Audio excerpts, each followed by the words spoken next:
Bismillahirrahmanirrahim.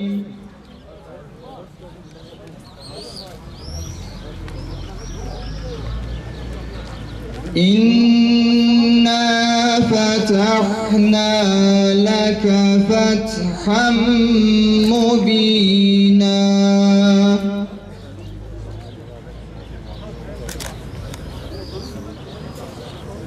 ليغفر لك الله ما تقدم من ذنبك وما تأخر ويتم نعمته عليك.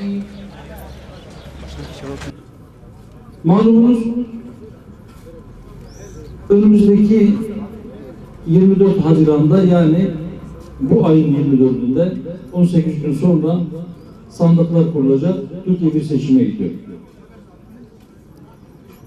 Bu seçimde 8 parti yarışıyor.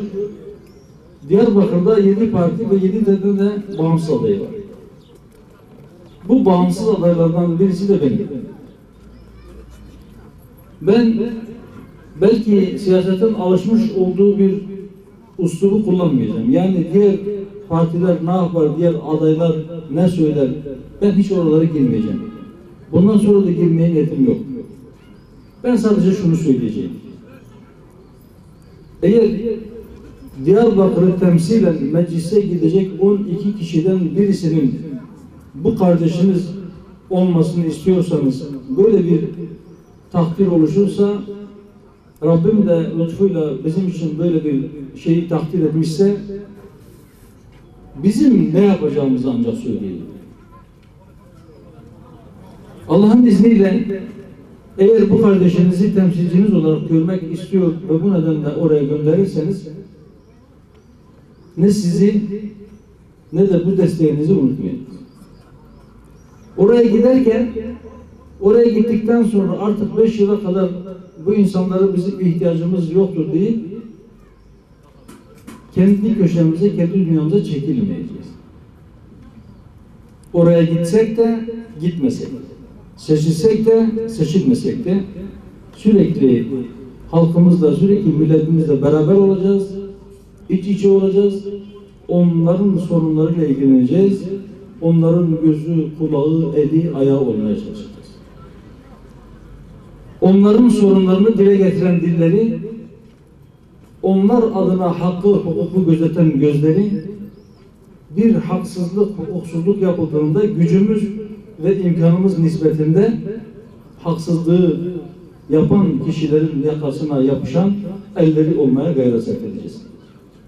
Çıktığımız bu yolda Rabbim bizi mahcup etmesin.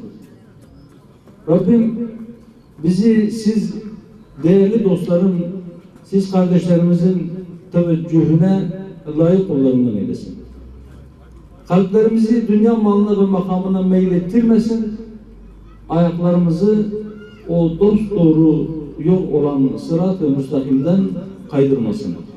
Bize hidayet verdikten sonra kalplerimizi de başka taraflara kaydırmasın inşallah. İftar saatine yaklaşıyoruz. Sahur saatine göre 17-18 saattir yemeden içmeden kesildik. Allah rızası için ağızlarımızı kapattık.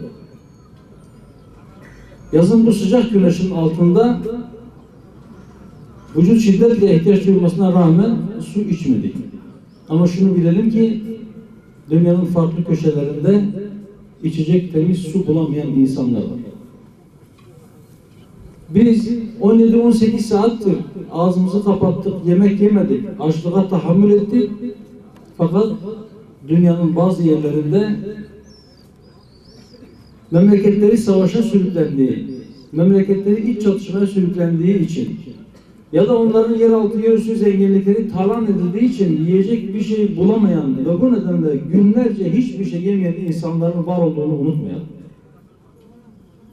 Ben duaların makbul olduğu bu dakikalarda burada hazır bulunan bütün kardeşlerimizden oruçlu ağızlarıyla o zorluk çeken, açlık çeken, susuzluk çeken, zulüm altında olan mazlumlar için de birkaç kelimeyle de olsa dua etmenizi hasreten istirham ediyorum.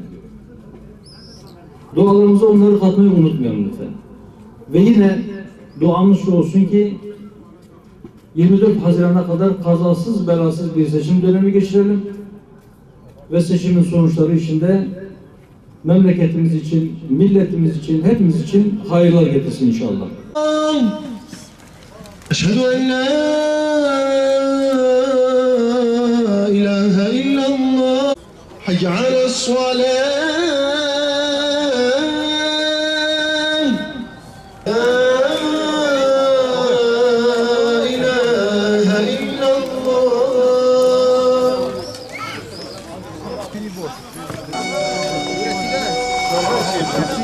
Şerbet